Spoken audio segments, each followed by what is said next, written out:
안녕하십니까. 최근에 서울시장 후보에 대한 여론조사가 있었습니다. 3월 8일날 한 조사인데요. 여기에서 좀 의미 있는 결과가 나왔습니다. 안철수 대표가 47.3%, 그 다음 박영선 후보가 39.8%, 오차범위 박우세가 나왔습니다. 안철수 후보가. 그 다음 오세훈 후보와 박영선 후보 양자 대결에서도 45.3%, 41.6%에서 오세훈 후보가 앞서는 걸로 그렇게 나타났습니다. 그래서 박영선 후보의 어떤 상승세가 꺾였다. 저는 그렇게 해석을 하고 싶습니다. 아마도 최근에 있었던 윤석열 검찰총장 사퇴 부분, 이 부분하고, 그 다음, 최근 지금 많이 시끄럽죠. LH 직원의 땅 투기, 이 부분들이 일어난 이후의 여론조사이기 때문에, 정부 여당에 대한 어떤 안 좋은 이미지, 이런 것들이 작용해서 야권 후보 쪽으로 몰리는 것이 아닌가, 이렇게 생각합니다. 여기에 대해서, 앞으로 어떻게 될 것인가를 제 나름대로 견해를 한번 말씀드려 보겠습니다. 안철수 대표가 이런 이야기를 했습니다. 박영선 후보는 출마 자체가 2차 가해다. 이건 뭐 때문에 그러냐면, 박원순 시장 성추행 사건 이후에 여당에서 피해 호소인이라는 이야기를 했었죠. 피해자를 피해자라고 부르지 못하고 피해 호소인. 왜냐하면 이제 같은 편이기 때문에 피해자 해버리게 되면 가해자가 되니까 피해 호소인 이렇게 하면 가해자는 아니죠. 아직까지 조사 중 뭐 이렇게 조사가 멈춰버렸으니까 이런 쪽으로 자기 편 사람을 보호하기 위해서 이제 피해 호소인이라는 용어를 사용했는데 이 부분을 이제 피해 호소인이라고 이야기했던 사람이 이 세 분이 요번에 캠프에 합류한 것 같아요. 고민정 씨 유명한 사람이죠. 문재인 대통령을 대신해서 필요하다면 제가 먼저 백신 맞겠다 했던 이분이 박영선 캠프의 대변인으로 지금 합류를 했습니다. 그리고 진선미 의원하고 남인순 의원 이렇게 세 분이 박영선 캠프에 합류를 했는데요. 이 세 분이 전부 다 피해 호소인이라고 말했던 분들이라고 합니다. 그래서 안철수 대표가 성추행 사건으로 인해서 다시 하게 되는 보궐선거이기 때문에 여당 후보인 박영선 후보는 출마 자체가 문제가 있다 이 지적하고 그 다음에 피해 호소인이라고 말했던 이 세 사람을 쫓아내야 된다 이렇게 이제 주장을 했습니다. 저는 상당히 아픈 부분을 잘 건드렸다고 봅니다. 이건 건드리면 건드릴수록 싸우면 싸울수록 여당 박영선 후보가 불리한 싸움입니다. 왜냐하면 자꾸 성추행 사건이 연상이 돼버리죠. 그리고 이쪽에서 말하기가 상당히 어렵습니다. 성추행이었다라고 말할 수 없는 그런 상황이죠. 자기 편 사람을 보호해야 되기 때문에. 그래서 그런 부분들을 아주 예민한 부분을 건드려 버렸는데, 박영선 캠프에 있는 한 분이 이런 이야기를 했어요. 이 세 분이 전부 다 여성 의원이거든요. 그래서 세 사람을 쫓아내야 된다는 것은 뭐 여성 비하 뭐 어쩌고 저쩌고 뭐 이런 쪽으로 여성 차별 무슨 발언이다 이렇게 해서 비난했는데 이건 말도 안 되는 소리죠.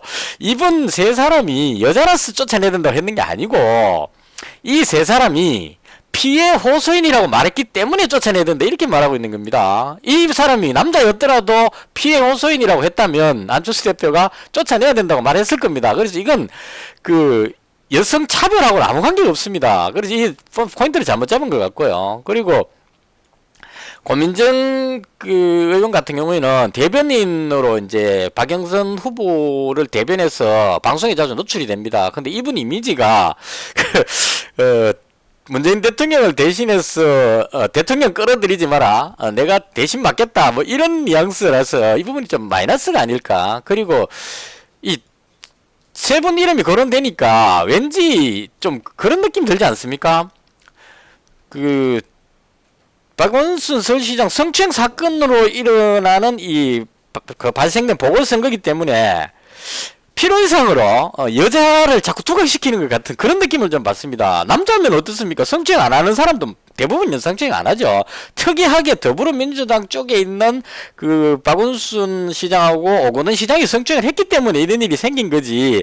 대다수의 사람들은 제주지사부터 해서 뭐 대다수의 지역장들이나 뭐 성추행 잘 없습니다. 그래서 이 부분을 유독 피하려는 듯한 뉘앙스가 느껴지게 됩니다. 그래서 이 부분이 고민정 이제 대변인이 됐죠. 하고 이제 그 방송에 나왔고 말하면 말할수록 자꾸 그 부분이 연상될 것 같아요. 왠지 성추행 사건을 덮어버리기 위해서 의도적으로 여자를 뽑았다는 뉘앙스가 자꾸 그 떠오르게 되면 이 부분은 오히려 마이너스가 아닐까 이렇게 생각합니다. 그래서 제가 봤을 때는 이 지금 현재 여론이 야권 단일화가 됐을 경우에 어느 후보가 나오더라도 박영순 후보를 이길 수 있다. 이 부분이 점점 굳혀져가는 그런 것이 아닌가 이런 생각이 듭니다. 그래서 서울시장은 야권 후보가 될 것 같은 가능성이 상당히 높다 이렇게 생각을 하면서 조금 걱정되는 부분이 한 가지가 있습니다. 여기에서 오세훈 후보로 단일화 되더라도 박영선 후보를 이길 수 있다 이렇게 돼버렸죠. 이건 오차범위 아니기 때문에 아슬아슬한 상황인데요. 이걸 보고 혹시나 국민의힘에서 욕심을 부리지 않을까 하는 이 생각이 살짝 듭니다. 김종인 위원장이 가뜩이나 뭐 국민의힘 후보를 당선시켜야 된다는 쪽으로 강력하게 말하고 있는 상황이어서 오세훈 후보로도 이길 수 있구나 이렇게 되면 단일화에서 슬쩍 발을 좀 빼거나 안철수 캠프 쪽에 무리한 요구를 해가지고 단일화를 무산시킬 위험성도 좀 있다. 왜냐하면 그냥 우리 후보가 나가도 이길 수 있다는 자신감이 생겨버리게 되면 확실하게 이기는 이쪽보다 한번 해볼까 이런 생각 욕심이 생길 것 같다 이런 생각이 살짝 듭니다. 여론조사에도 보면 만약에 단일화가 무산됐을 경우에 3자 대결하면 이렇게 돼버린다는 거죠. 박영선 후보가 35.8%고 안철수 후보가 26.4% 오세훈 후보가 24.2%가 돼버립니다. 이 벽은 뛰어넘기가 어렵습니다. 왜냐하면 더불어민주당이 진보 계열의 사람들이 어떤 조직력이 강하기 때문에 결속력이 강하기 때문에 막상 선거에 다가오게 되면 표가 직결되는 현상이 생깁니다. 근데 만약에 무산돼 버리게 되면 중도층 표는 국민의힘 쪽으로 못 넘어갑니다. 절대. 마찬가지로 국민의힘 쪽에서도 안철수 후보 쪽으로 안 오고 오세훈 후보 쪽으로 가버릴 가능성이 있기 때문에 이런 현상이 나올 수 있다. 그럼 결과적으로 진다는 얘기죠.